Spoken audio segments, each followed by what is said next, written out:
She had been on her knees. That was what the maid would remember afterwards. The sound of a woman on her knees in the upstairs dressing room, begging. Then silence. Then 4 shots in rapid succession, and a 5th after a pause, and then nothing at all. By the time the gendarmes arrived at the house on the Rue du Faubourg Saint-Jean in Orléans, the most decorated politician in the Loire Valley lay dying on the floor. What had driven a midwife's daughter to this? It was the 12th of August, 1951, in the city of Orléans, in the Loire Valley of central France. The summer had been long and dry, and by mid-morning the pavements of the old city were already white with heat. On the Rue du Faubourg Saint-Jean, the shutters of the better houses were drawn against the sun, and the smell of warm stone drifted up from the broad, slow river a few streets away. Orléans was a city of some history and considerable civic pride. It was, after all, the city of Joan of Arc, and its inhabitants were not unaware of their place in the national story. On this particular morning, a chauffeur-driven car had stopped outside one of the taller houses near the northern quarter. The man who stepped out was Pierre Chevalier, newly sworn member of the cabinet, recipient of the Légion d'honneur, former leader of the resistance in the Loire département, and mayor of this city. He was expected at the county fair within the hour. He entered the house to change his clothes. His wife was waiting upstairs. She had been waiting, in one form or another, for a very long time. What passed between them in that dressing room would divide all of France. Yvonne Chevalier was born in 1911 in the farming country south of Orléans, the daughter of a family of modest agricultural means. She was a good student, and those who knew her in childhood described her as earnest and quietly determined. She trained as a midwife at the local hospital and was spoken of by colleagues as conscientious, if somewhat reserved, a woman who worked carefully and said little. She was 24 years old when she encountered Pierre Chevalier, then 26 and a medical student of considerable local reputation. He was the son of an eminent Orléans family, confident in manner and widely liked. She was a farmer's daughter who had come up by her own efforts. The distance between them in the social arithmetic of provincial France was not small. It did not appear to trouble either of them at first. Within weeks of their meeting, she had moved into his apartment. The relationship was, by later accounts, immediate and intense. The years that followed were not without their satisfactions. In 1939, when the war began, Pierre was completing his medical studies, and Yvonne had just given birth to their first son, Mathieu. Rather than shelter behind his profession, Pierre made the decision to join the Free French movement at a time when it numbered only several thousand men across the whole of occupied France. He became, over the 4 years of German occupation, a leading figure of the resistance in the Loire, organizing cells, directing sabotage, and building the shadow government that Allied commanders discovered, with some astonishment, to be fully functioning when they liberated Orléans on the 16th of August, 1944. For this work, Pierre Chevalier received the Légion d'honneur. He was elected mayor of the city. In 1945, Yvonne gave birth to their second son. The family appeared from the outside, entirely settled. Pierre had always wished to enter national politics. In 1950, he was elected to the National Assembly, which required an apartment in Paris and an increasing proportion of his time. Yvonne remained in Orléans with the children. She managed the house, attended to the boys, and waited for her husband to return. The weeks between his visits lengthened. She wrote letters. Some were answered. She cooked, she tended, she waited. It was said by those who observed them together at this period that Pierre seemed perfectly content with the arrangement. The affair had been, it later emerged, an open secret in both Paris and Orléans for the better part of a year before Yvonne learned of it. Her neighbor was a woman named Jean Perrault, 34 years of age, married to a prosperous department store owner named Léon Perrault, and described by those who knew her as beautiful, self-possessed, and entirely at ease in the world of political and social functions that Yvonne found so impenetrable. Jean Perrault was the sort of woman who entered a room and altered it. She was 15 years younger than her husband, well-educated, and without any apparent anxiety about her position. It was said that Pierre was not the first man to have sought her company. Yvonne received an anonymous letter in the spring of 1951.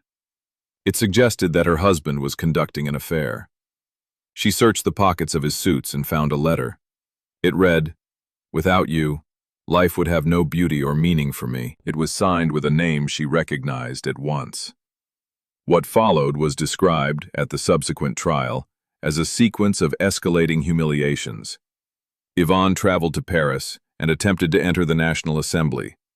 She was turned away by an usher operating under standing instructions from her husband. Pierre refused to receive her. She returned to Orléans and went directly to Jean Perrault's house. The two women argued at length. It was not a quiet exchange. Yvonne then called upon Léon Perrault, Jean's husband, and told him what she knew. He received the information with what was reported as complete equanimity. He said the matter would resolve itself in time. Pierre returned eventually to the family house in Orléans. He declined to discuss the affair, describing it as a private matter. He continued to treat his wife, by her account and by the account of several witnesses, with cold indifference. The same week he received his nomination to the cabinet as Minister for Education, Youth, and Athletics. He was widely congratulated. Yvonne attended none of the functions. Her doctor had by this time prescribed several pharmaceutical preparations for what was described as nervous tension. She had grown thin. Her sleep was disordered. She drank excessive quantities of coffee and smoked without pause. Nothing more was thought of it. In late July, she took the boys to the coast for a week, hoping that the absence of his children would prompt some change in her husband. She returned to find nothing altered. On the 11th of August, 1951, Pierre Chevalier was formally sworn into his ministerial post in Paris. The following morning, he was due to make his first public appearance as minister at the county fair in the Loire Valley. His chauffeur drove him to the family house on the Rue du Faubourg Saint-Jean so that he could change into appropriate clothes for the occasion. Pierre entered the house, spoke briefly with his sons, and went upstairs to his dressing room. What occurred in that room over the next several minutes was reconstructed, imperfectly and with some contradiction, from the accounts of four individuals: Yvonne herself, the maid, and the two boys, the elder of whom entered the room during or immediately after the final events. The broad sequence, as established by the examining magistrate, was as follows. Yvonne followed her husband to the dressing room and made what she described as a final appeal for the preservation of the marriage. Pierre, who was dressing for his public engagement, informed her that he intended to pursue a divorce, that he wished to marry Jean Perrault, and that his decision was not subject to reconsideration. He requested that she leave the room. Yvonne had concealed a handgun in the linen closet some days earlier. It was a MAB Model 765, a French-manufactured semi-automatic pistol holding 9 rounds, purchased legally from a licensed dealer in Orléans. She had applied for the permit by stating that her husband's ministerial position created a security requirement. The permit had been granted without difficulty. She had purchased 25 rounds of ammunition. She retrieved the weapon from the linen closet and returned to the dressing room. In her first account to police, she stated that she had intended to take her own life before her husband. In subsequent statements, the account shifted. 4 shots were fired in rapid succession. Pierre Chevalier fell. He had been struck in the chest, the forearm, the thigh, and the chin. Their eldest son, Mathieu, entered the room. Yvonne guided him back to the staircase and handed him to the maid. She returned to the dressing room. A 5th shot was fired, striking Pierre in the back.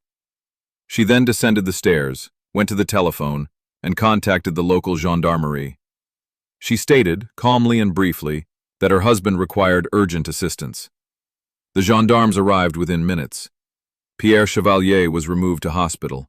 He died shortly after arrival. The examining physician at the Hôpital d'Orléans confirmed that Pierre Chevalier, aged 40 years, had died as a result of multiple gunshot wounds sustained at close range. 5 wounds were catalogued: 1 to the left thoracic region, penetrating the chest cavity, 1 to the right forearm, 1 to the upper thigh, 1 entering below the chin, and 1 to the posterior of the torso, entering from behind. The 5th wound, the physician noted in his formal report, was consistent with the victim being in a prone position at the time of discharge. He was unable to determine the precise sequence in which the wounds had been inflicted. The MAB pistol was recovered from the dressing room floor. The magazine had been partially discharged. The weapon was sealed and submitted to the ballistics section of the National Gendarmerie for examination. Confirmation was subsequently returned that the 5 cartridge cases recovered from the room had been discharged from this weapon. 20 rounds remained unspent among the original purchase of 25. The examining magistrate, Monsieur Grévis, oversaw the collection of additional items from the house. The linen closet from which the weapon had been retrieved, letters and correspondence between Yvonne and her husband covering a period of approximately 2 years, the anonymous letter received in the spring, and a further letter, in Pierre's hand, recovered from the pocket of a suit. The contents of this letter were read into the official record at the subsequent inquest. Yvonne Chevalier was interviewed by the gendarmerie on the afternoon of the 12th of August, and again on the 13th. Her account of the 5th shot, whether it was deliberate, accidental, or an act of interrupted self-harm, varied across these interviews in ways that the prosecution would later describe as significant. A psychiatric assessment was ordered. The report, delivered some weeks later, indicated that Yvonne showed no signs of organic mental illness, but had suffered for some years from what the examining physician classified as severe emotional depression, compounded by pharmaceutical dependence. We are at the midpoint of this case, and the circumstances are growing more complicated by the hour. If you are finding value in this kind of deeply researched historical documentary, please take a moment to like the video and subscribe to the channel. It helps us greatly to continue this work. We read every comment, so do share your thoughts below. Now back to France and the autumn of 1952. Yvonne Chevalier was formally charged with the willful murder of Pierre Chevalier and remanded into custody at the Maison d'Arrêt in Orléans. She remained in detention for more than a year, while the examining magistrate assembled the dossier for trial. In the interests of reducing public disorder, for the case had by this time attracted considerable attention in the national press, the proceedings were transferred from Orléans to the Palais de Justice in the city of Rennes, 150 miles to the northwest. The trial was set for the 5th of November, 1952. The assizes of Ille-et-Vilaine opened on the 5th of November, 1952, before presiding judge Raymond Jardin. The courtroom of the Rennes Palais de Justice was crowded from the first morning.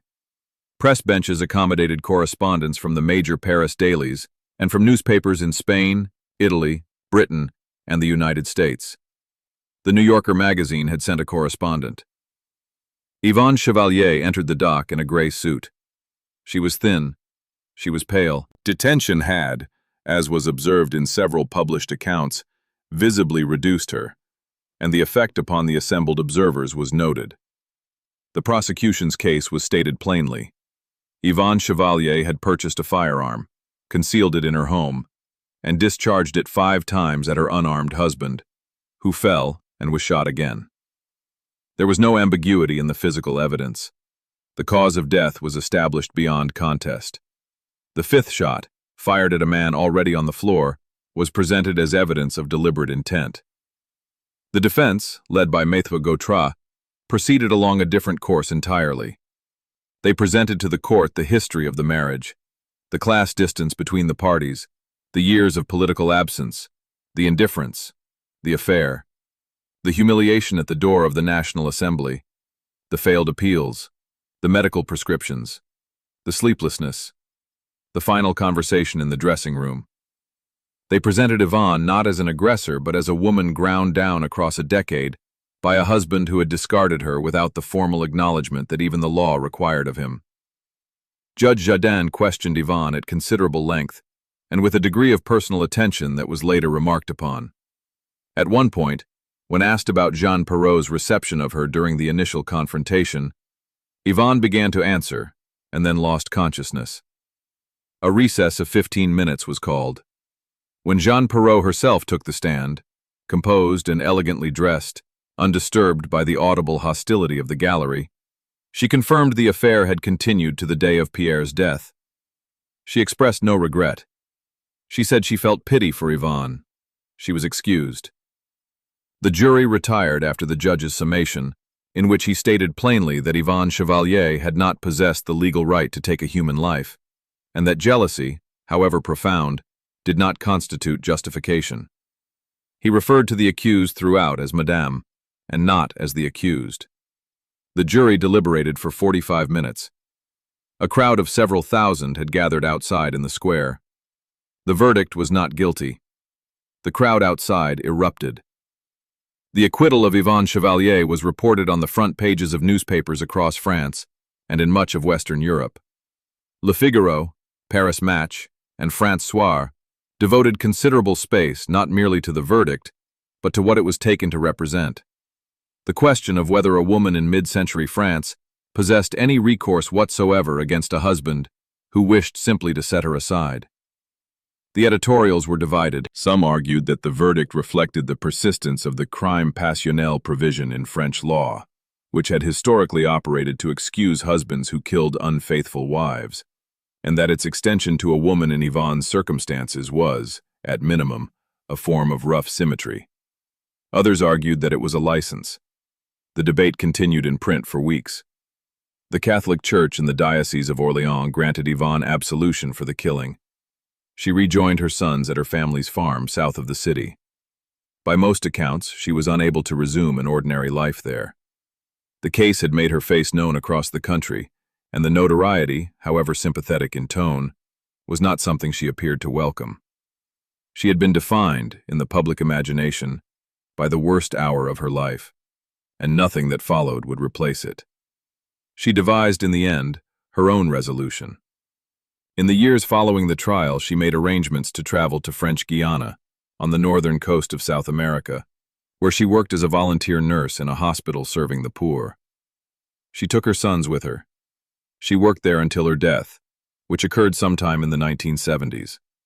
The records of that service are not prominent in the historical literature. She did not seek to be remembered for it. In Orléans, the house on the Rue du Faubourg Saint-Jean passed eventually to other occupants. The county fair to which Pierre Chevalier had been traveling on the morning of the 12th of August continued in subsequent years without memorial.